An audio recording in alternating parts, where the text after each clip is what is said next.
That was a good night's sleep. So, financial independence has allowed me to retire early and live the life of my dreams here in this luxurious SUV. But you're homeless. No. I'm financially independent. I retired early. The math behind FIRE is if you save 25 times your yearly expenses and invest that money, you can theoretically live off of your investments for the rest of your life and essentially never have to worry about running out of money. So my parents actually gave me this car if I promised to move out and never visit them again. So my expenses per month are actually zero. And I saved 25 times zero, which is also zero. So I'm financially independent right now. I just want all of the money. Do you know what I said? I gotta get the dinero, the cash, and the bread. Money. Do you know what I'm saying? I'm getting lunch today from my favorite spot, Shake Shack. It's a great place to eat burgers. I got the double stack here, amazing shroom burger, and I got some french fries. I'm gonna really enjoy my lunch right now, but you know who won't be able to enjoy this lunch? The FIRE community. So don't get me wrong, I believe in financial independence. I've been working towards it my whole life. It's the retire early aspect of it that I'm against, and in this video I'll give you 7 reasons why you should be concerned as well with your FIRE strategy. This is a sample calculation of the FIRE math. I simplified it as much as I could here. So the most important thing here is you need to calculate your annual expenses, and the most important aspect of FIRE is how much money you're spending, not necessarily how much money you're earning. Most people's largest expense is housing.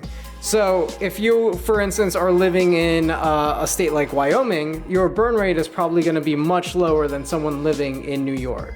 The next part of the calculation is much more simpler in terms of finding the amount of money that you need to retire.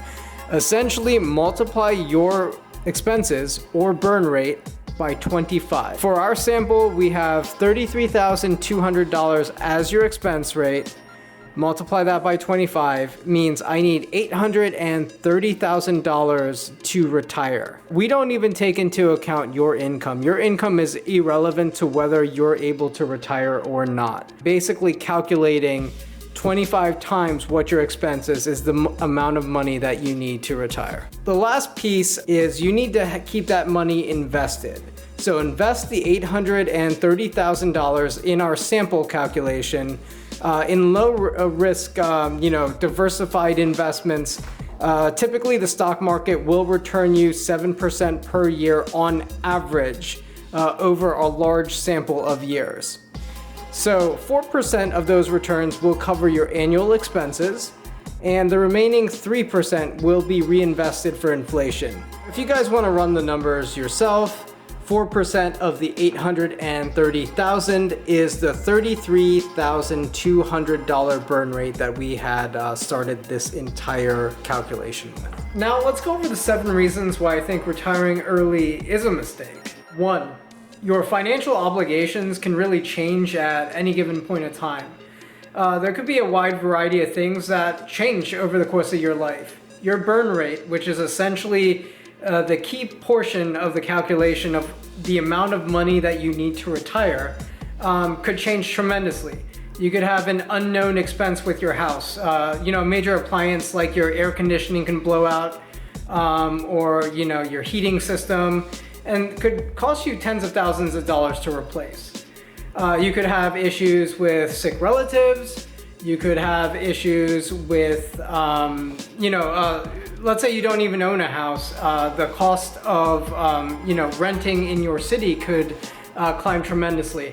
Keep that in mind. Your expenses could just shoot up at any given point in time, whether it's, a rent payment that had gone from $1,800 to $2,800, or, $600 extra a month that you need to spend to take care of your relatives. These are all things that were not planned for and are not a part of your FIRE number. Reason number 2, stock market performance. So FIRE is based on the fact that the market on average should be returning you 7% or higher per year. And historically that has proven correct over the last 100 years. We've actually ridden the largest bull market in history over the last 10 years. And yeah, for those who have invested in this bull market, they've made a lot of money. They've probably set themselves up to retire early, but it's not likely you're gonna see that same level of performance going forward.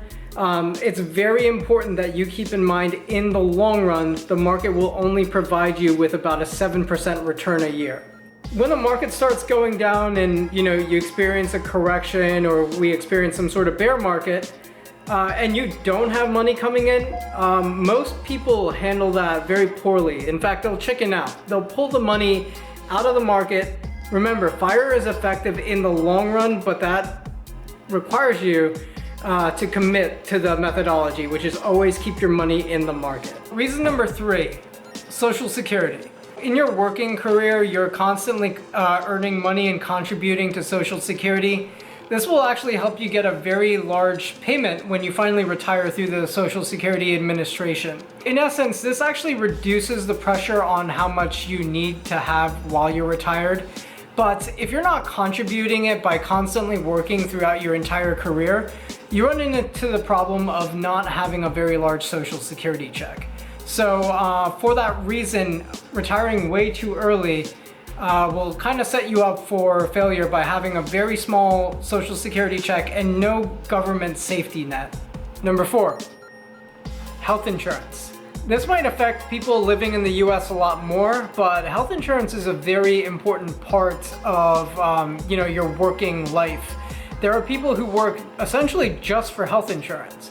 So you're actually giving that up when you retire early. You're gonna either have to stomach large medical bills yourself out of pocket, going to the doctor, or pay for your own health insurance, which typically is a lot more costlier and less effective than the employer provided health insurance. You're supposed to actually factor in your premiums into your monthly burn rate, but many people forget to do that, A, and B, the health insurance that they buy or are able to purchase is not the same quality health insurance that you'll get by your employer's health insurance plan.